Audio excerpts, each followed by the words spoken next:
Hello है लक्ष्य study centre में आपका स्वागत है। चलिए आज आपके न्यू वीडियो के साथ उपस्थित हुआ है। यहाँ पे वीडियो देखिए लिखा हुआ है वॉइस सिंपल प्रेजेंट टेंस में निगेटिव स्ट्रक्चर पढ़ेंगे। तो इस वीडियो को देखने से लाइक शेयर कमेंट करना और अपने चैनल को सब्सक्राइब ताकि आपको वीडियो आसानी से मिल सके। चलिए हम वीडियो को स्टार्ट करते हैं। देखिए यहाँ पे लिखा है, हम पढ़ते हैं, अभी चल रहे वॉइस पे। तो वॉइस पे सिंपल प्रेजेंट टेंस, इससे पहले अफर्मेटिव सिंपल प्रेजेंट टेंस में अफर्मेटिव सेंटेंस पर स्ट्रक्चर बता चुके हैं, एक्टिव का पैसिव। आज हम पढ़ेंगे आपको निगेटिव अफर्मेटिव स्ट्रक्चर का डिस्क्रिप्शन लिंक भी दिया जाएगा, वहां से भी आप देख सकते हो। तो चलिए हम वीडियो को आगे बढ़ाते हैं। यहाँ पे लिखा है निगेटिव स्ट्रक्चर, तो पहले एक्टिव का लिख लेते हैं। एक्टिव का मुझे पता है, आप टेंस में जो पढ़े हो ये मेरा एक्टिव होता है। तो सब्जेक्ट होता है प्लस डू डज होता है। अब ये चीज तो पढ़े हैं, do does plus note plus V1 plus other word. अब देखिए पैसिव जो बनाएंगे ना, तो अदर वर्ड जो मेरा होता है वो पहले आ गया, ये प्लस होता है और इसके बदले में हेल्पिंग वर्ड लेंगे तो इज एम आर प्लस लेंगे,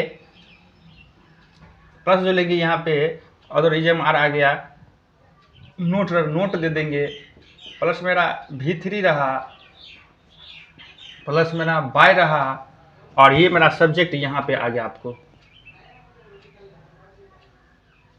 ये मेरा क्या रहा, सब्जेक्ट रहा। तो इस तरह से हम सीखेंगे। तो ये देखिए यहाँ पे और समझ लेते हैं, यहाँ पे और समझ लेते हैं। सब्जेक्ट रहा do does note V1 plus other, ये तो आपको आता ही है, आप जानते ही हो, समझे ना, ये आप जानते ही हैं। तो यहाँ पे दिया है अदर वर्ड जो आपका है ना, तो ये मेरा अदर वर्ड यहाँ सब्जेक्ट रूप में यहाँ पे लेंगे, उसका बाद EJMR लेंगे हेल्प के रूप में, नोट लेंगे V3 बाय प्लस सब्जेक्ट। अगर हम अफर्मेटिव सेंटेंस में पढ़े थे तो वहां भी EJMR का प्रयोग किया गया था, तो यहां भी EJMR का प्रयोग हेल्प के रूप में करेंगे। तो चलिए हम एक एग्जांपल के साथ समझने का प्रयास करते हैं। देखो एग्जांपल बहुत हम इजी लेंगे, बहुत इजी, जिस ताकि आपको समझ में आ जाए। जैसे हम सेंटेंस क्या लेंगे नाम, सेंटेंस जो होगा मेरा इंग्लिश में होगा, उसको हम एक्टिव से पैसिव करेंगे, फिर आपको हिंदी में भी समझा देंगे। तो चलिए पहले हम सेंटेंस लेते हैं। I do not read this book. I do not या I don't read this book, मैं इस पुस्तक को नहीं पढ़ता हूं। यह है, मैं इस पुस्तक को नहीं पढ़ता हूं। तो इसका जो हम पैसिव बनाएंगे, पैसिव में ये मेरा एक्टिव है, आप लिख देंगे एक्टिव वॉइस। इसका जो पैसिव बनाएंगे ना, तो ये मेरा अदर वर्ड रहा ना, ये मेरा क्या लेंगे, ऑब्जेक्ट के रूप में ये लेंगे। यहां पे लेंगे दिस बुक। दिस बुक मतलब इज आएगा ना, दिस के साथ इज का प्रयोग होता है। यहां पे EJMR में क्या लेंगे हम, इज ले लिए। उसके बाद नोट है ना, नोट ले लेंगे। उसके बाद रीड V3 वही होता है, चेंज नहीं होता है। रीड V3 भी वही आता है ना, इसे वही लिख लिए, नीचे से बोलिए हैं। फिर अब क्या करेंगे, बाय देंगे और आई का ऑब्जेक्ट के रूप में क्या आएंगे, आई है ना, तो मी आ गए, इसे बनाएंगे। तो लेकिन मेरे द्वारा इस पुस्तक को पढ़ा नहीं जाता। यहां पर अगर हिंदी में लिख देंगे तो यहां पर लिखेंगे मेरे द्वारा या मुझसे इस पुस्तक को नहीं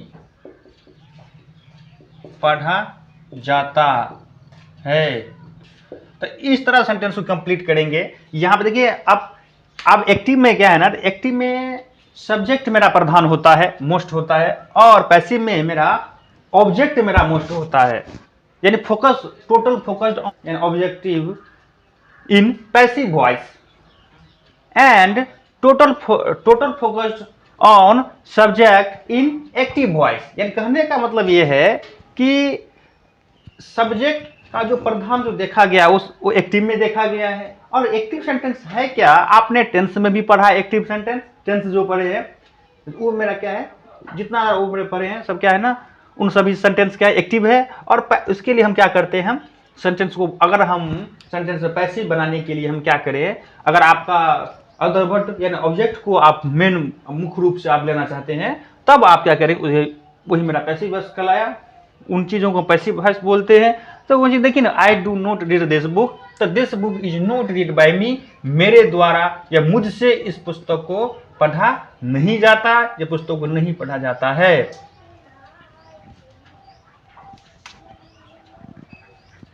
तो यहां पे लिखेंगे नेक्स्ट, एक एग्जाम्पल नंबर 1 था ये।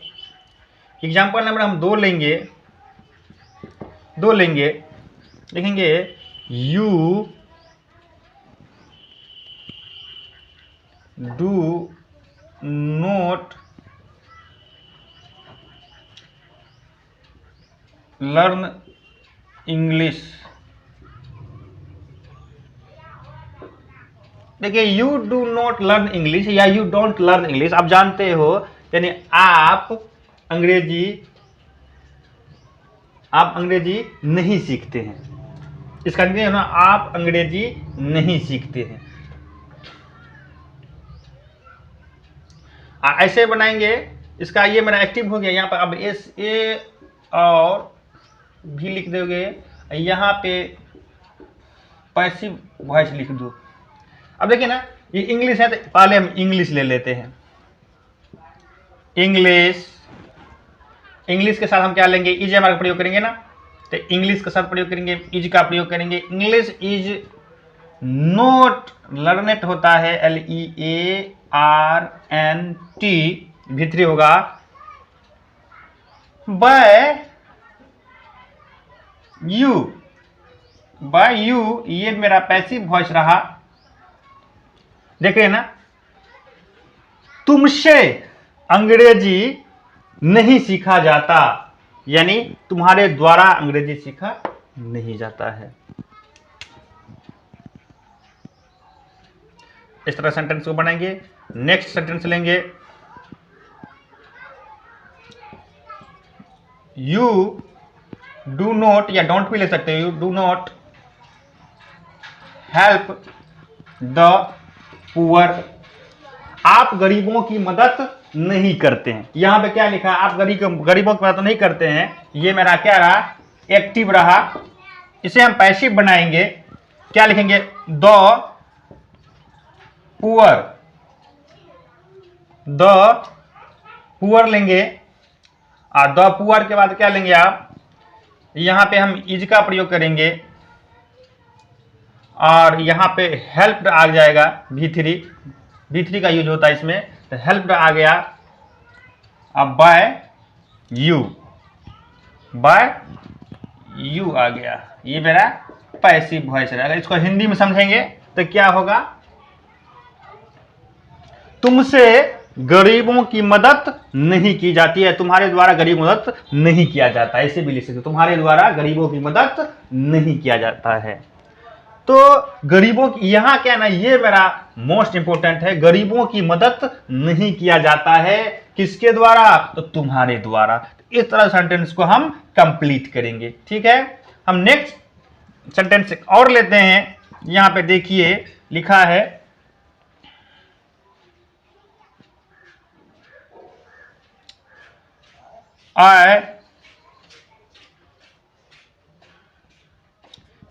he does not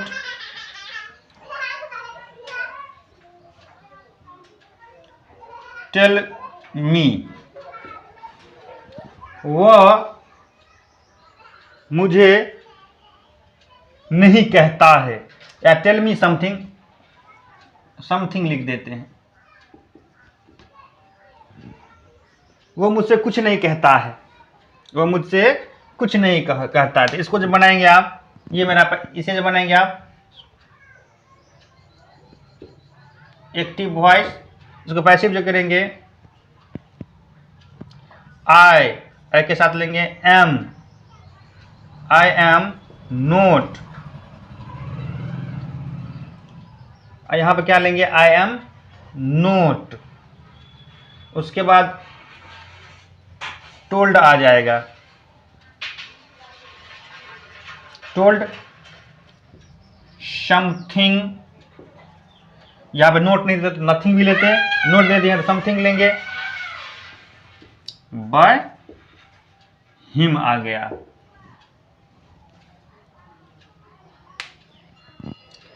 उनके द्वारा मुझे कुछ नहीं कहा जाता है, या उनसे मुझे कुछ नहीं कहा जाता, मुझे उनसे कुछ नहीं कहा जाता है, या उनके द्वारा मुझे कुछ नहीं कहा जाता है। इस तरह सेंटेंस को बनाएंगे तो मेरा सेंटेंस कंप्लीट हो जाएगा। तो सबसे पहले आप स्ट्रक्चर को लर्न करोगे, स्ट्रक्चर को लर्न हो जाएगा तो आप आसानी से इस सेंटेंस को आप बना सकते हो। तो बोलचाल में भी हम पैसिव वॉइस का हम यूज करते हैं, इसीलिए हमें इस चीज़ को अच्छे ढंग से पढ़ना चाहिए ताकि बोलने में भी काफ़ी सुलभ हो, सुविधा हो। ठीक है, थैंक यू।